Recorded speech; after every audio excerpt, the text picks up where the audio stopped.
Hi, and welcome to our audiobook series brought to you by Burgapoly Publishing. Let the journey begin. Today we are presenting Chapter 4, The Constellation. The shuttle's captain spoke, his voice a measured cadence over the intercom. Ladies and gentlemen, we will soon dock with the Starship Constellation. Please return to your seats and secure your safety straps. A thought to ponder for those new to space travel. When traversing the void, we remain on Zemia time. The journey to Zephro will span 2 Zemia months. Upon arrival, the months will mirror those of home. Yet they will stretch longer, each expanding to accommodate Zephro's 425-day orbit around its star. You will follow both a local year and a galactic standard anchored to Zemia's time. A small insight for the mind in transit. We wish you a safe passage. Tom gestured with his thumb toward the third seat in their row. That one taken? John shifted, taking the seat vacated by Chi. No, it's empty. The transport adjusted its course, altering the view in their window. There, looming with an undeniable presence, was the Constellation, a monolithic vessel. Its bulk commanded space with the quiet authority of a drifting fortress. Along its hull, in bold lettering, gleamed the designation SS Constellation. Pulsing lights dotted the ship's surface like the heartbeat of some mechanical leviathan. At its summit, a reinforced dome of crystalline glass offered its passengers a sweeping view of the star-drenched abyss. Chi exhaled, wonder thick in her voice. It's enormous. Told ya, Tom muttered, shoving another handful of chips into his mouth. Chi leaned closer to the window, her eyes scanning the endless corridors of the ship's exterior. How many people does it hold? Tom mumbled through a mouthful of salted starch. 5,000 passengers, 1,000 crew. Plus the androids. John, still transfixed, spoke as though to himself. It's more than a ship. It's a floating city. Their transport eased forward, aligning itself with the docking bay nestled beneath the great vessel. The pilot guided them in with careful precision, the craft settling into its berth with a delicate finality. The Constellation was a machine of purpose. The lower decks and underbelly housed the engines, crew quarters, a labyrinth of storage bays and repair workshops, where unseen hands would toil to keep the beast aloft. Above, rising in structured elegance, were the tiers devoted to its passengers, restaurants that never closed, theaters echoing with performances from a dozen worlds, bars where deals were whispered over glasses of luminescent liquor, and casinos that hummed with the calculations of fate. The elite resided even higher, in cabins with windows that framed the cosmos, where those with wealth enough could gaze into the infinite. The structure evoked images of ancient seafaring vessels and cruise liners gliding over liquid horizons. But there was no horizon here, only the endless dark and the distant glow of worlds unseen. John, Chi, and Tom stood among the disembarking travelers, gazing upward as they prepared to step aboard their home for the next 2 months. A transition between worlds, between futures unseen. The Constellation would carry them across the void, but where it would genuinely take them, into the depths of themselves, into the unknown corridors of fate, was a destination yet unwritten. John, Chi, and Tom stepped onto the vessel that would be their drifting world for the next 2 galactic months, their metal-bound home among the void. The air hummed with the quiet machinery of controlled existence. Oxygen recycled, gravity stabilized, life sustained by artificial constructs in the vast, uncaring dark. They moved with the river of disembarking passengers, funneled through corridors designed for efficiency rather than elegance. The hallway widened, revealing a cavernous chamber where voices reverberated in a chaotic symphony of human anticipation. The space was a convergence of movement, figures pressing toward the baggage belts, others standing in huddled clusters, exchanging words laced with the electricity of possibility. Here the spirit of the voyage was tangible, woven into every hurried step and expectant gaze. Metallic conveyors snaked through the chamber, their mechanical hum underscoring the organized frenzy. Overhead, flickering hollow signs directed the lost while android attendants stood sentinel, their pale gray synthetic skin and unnervingly human mannerisms blurring the line between the organic and the constructed. "This place is alive," Chi called over the din, her voice barely rising above the chorus of new beginnings. John and Tom had already claimed their baggage and stood beside her, scanning the ebb and flow of travelers. "I'm set," Tom declared, adjusting the grip on his bags. "Me too," she added as she pulled her single duffel from the belt. Noticing the way John and Tom regarded her, she raised an eyebrow. John gestured toward her camouflage-patterned bag. "That's it? Just one?" She laughed, the sound carrying a note of self-assurance. "Travel light, move fast. My dad figured there was no point in dragging a ton of luggage through space when I can get whatever I need once we arrive." John nodded, an approving smirk crossing his face. "Fair enough. Need a hand?" Chi slung the strap over her shoulder in one fluid motion. "I've got it, but thanks." She cast her gaze around the room. "We should probably ask someone where to go." The three scanned the space and spotted an android in a crisp white uniform trimmed with blue. Standing with rigid poise amid the throng, the automaton turned its head at their approach, preternaturally aware of their intent. "Do you require assistance?"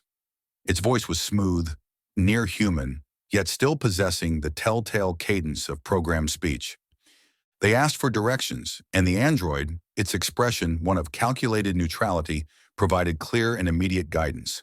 The dormitory section for students bound for Jalopolis University lay several levels above. The trio moved toward the elevators, merging with the steady stream of passengers. The ascent was swift, a quiet suspension between departure and destination. When the doors parted, they were greeted by a scene of ordered chaos. A sea of students filled the corridor, each carrying their own expectations and their own uncertainties. Tom stepped forward with exaggerated theatrics, spreading his arms as though addressing a grand audience. "Welcome to your home for the next 2 months," he announced. The air pulsed with the energy of youthful ambition, of futures converging and diverging in ways none could yet foresee. Among the crowd, a woman's voice rose above the murmur. "New students, check in over here."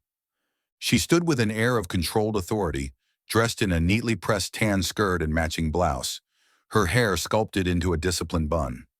A tablet rested in her grasp, fingers poised with the precision of someone accustomed to order.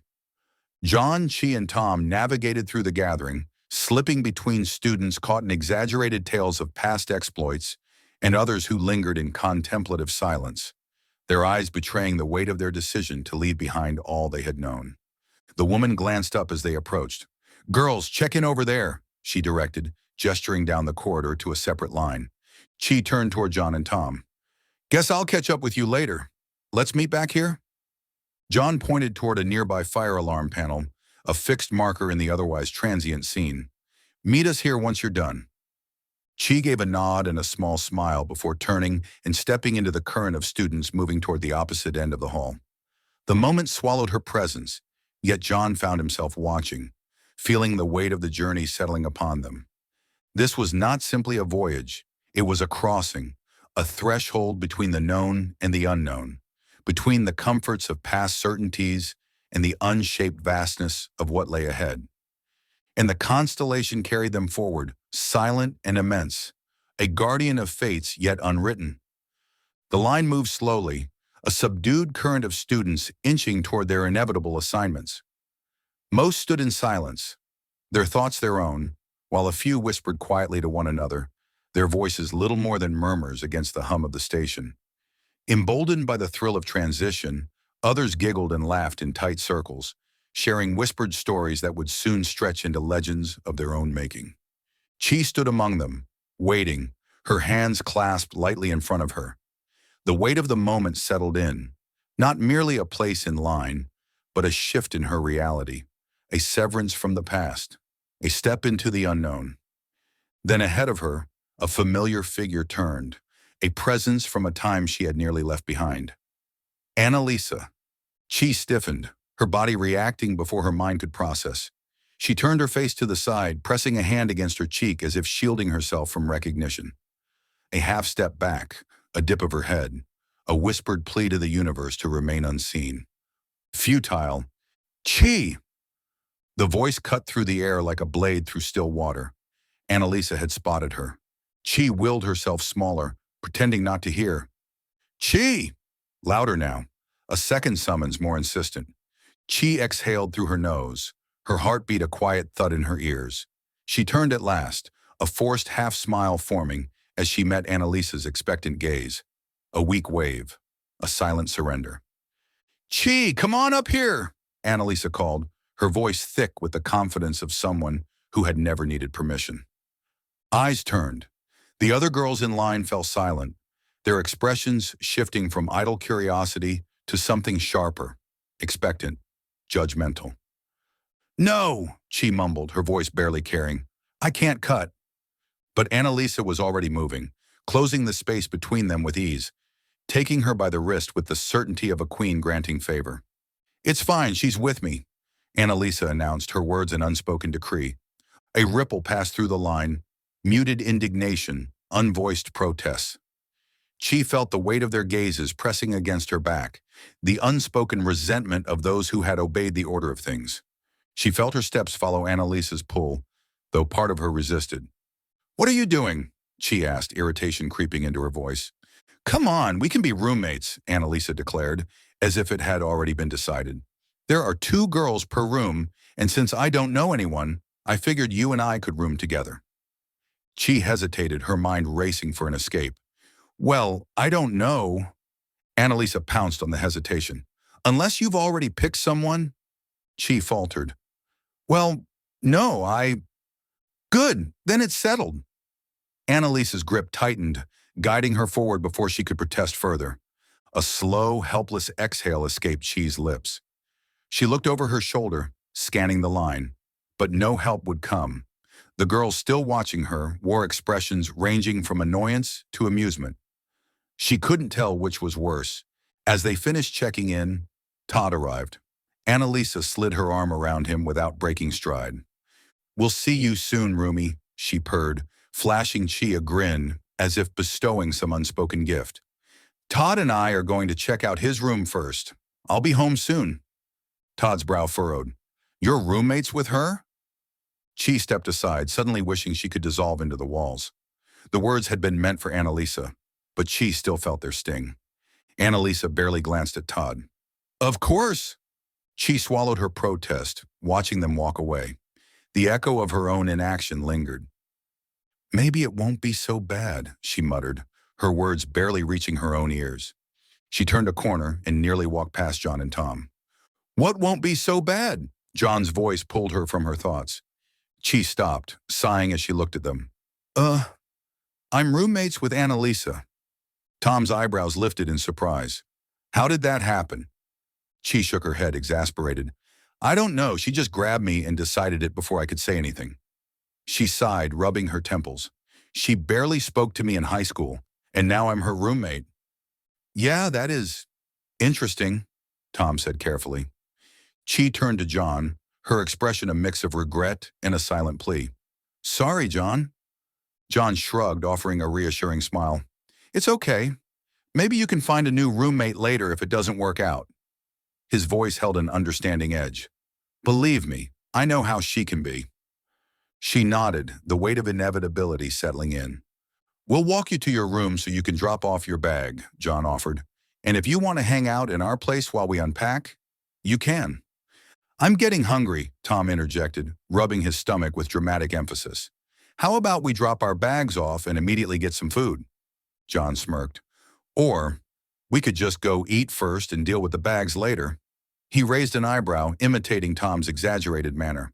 Tom considered the logic, then grinned. "Finally, you understand me." Chi chuckled, the tension of the last few minutes slipping away. Perhaps for the moment, the future could wait.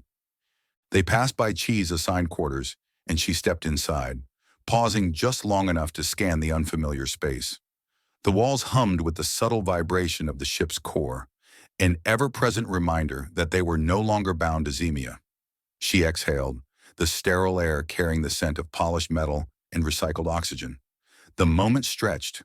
Was this a beginning or merely a pause before something larger? Then just as quickly, she was back in the corridor. "How are the rooms?" Tom asked as she emerged.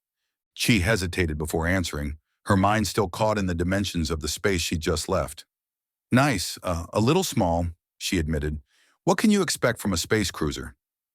Tom studied her for a beat. Was What's her name in there? No, Chi murmured, eyes briefly downcast. I think she and Todd are checking out his room first. The three moved through the hallways, their footsteps echoing in the corridor's muted sterility. The walls, off-white, unremarkable, could have belonged to any structure on Zemia, but they didn't. That was the difference. They walked down a flight of stairs, descending into the sector where John and Tom's quarters lay. The room was efficient, designed not for comfort, but for function. 2 beds, 2 compact desks pressed against opposite walls, and a love seat wedged into the remaining space. The room's only attempt at indulgence was a small mounted screen tucked near the ceiling. A compact fridge hid behind the door, unseen unless one bothered to look. Not bad, Tom declared, already making himself at home. He dropped his bags in a careless heap beside one of the desks before falling backward onto the farthest bed. I call this one. John, less immediately at ease, glanced around. It's smaller than my bedroom back home. Looks about the same as my room upstairs, Chi observed, stepping inside briefly before leaning against the doorframe. All the essentials of home, just compressed. Tom pushed himself upright. All right, let's go find the dining hall. Restaurant, cafeteria, whatever they call it here. I'm starving. John smirked, already expecting what was coming. Should we unpack our bags first, or? Tom waved a dismissive hand. Eat first, bags later. Priorities, my friend. They took the elevator this time, rising 3 levels. The doors parted, revealing a corridor lined with guiding symbols. I guess we follow the red line with the food symbol, Tom noted, pointing at the floor. John gave him a deadpan look. Your ability to interpret pictograms never ceases to amaze me. Tom playfully shoved him. John shoved back. The game escalated as they nudged and laughed their way down the hall until the doors to the cafeteria slid open, revealing a space vast enough to make them pause.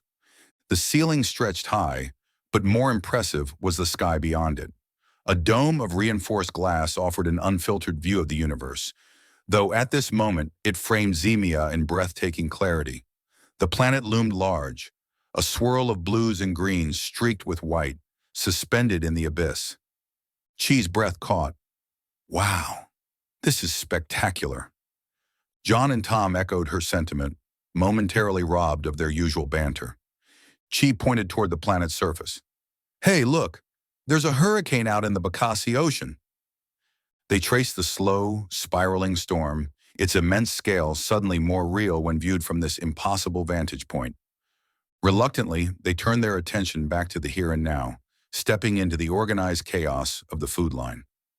Tom attacked the buffet with the enthusiasm of someone who feared this might be his last meal. His tray was filled with anything remotely edible, or at least edible-looking.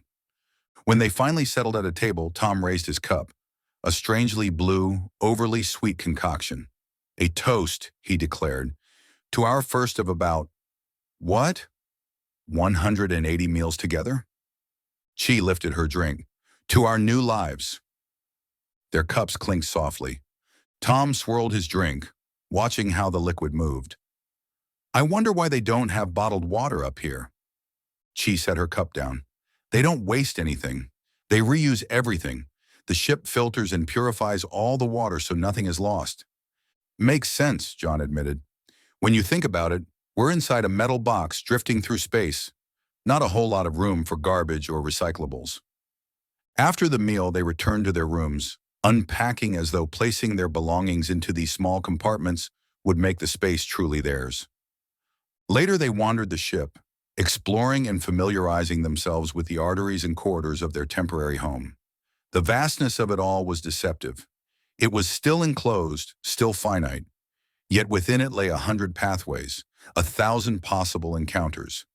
Then, deep in the night cycle, it happened. The moment was subtle at first, a shift, a low, distant thrum that was less heard than felt. The engines engaged, and the ship, this immense, self-contained world, began its departure from the gravity of all they had ever known. There was no grand announcement, no sudden lurch, just motion. Lying in her bunk, Chi watched the dim ceiling as she felt the constellation slip into the void. The engines whispered of distances too vast for the human mind to fully grasp. This was it. They were leaving. Whatever awaited them beyond the confines of this ship, Zephro, the university, the unknown future, it had already begun. The stars, cold and indifferent, watched as the constellation carried them into the dark. That wraps up Chapter 4 of Into the 6th Millennium, The Invasion of Zephro. Be sure to like and subscribe so you don't miss what happens next. Grab the book and merch below and check out the tools we use to bring this story to life.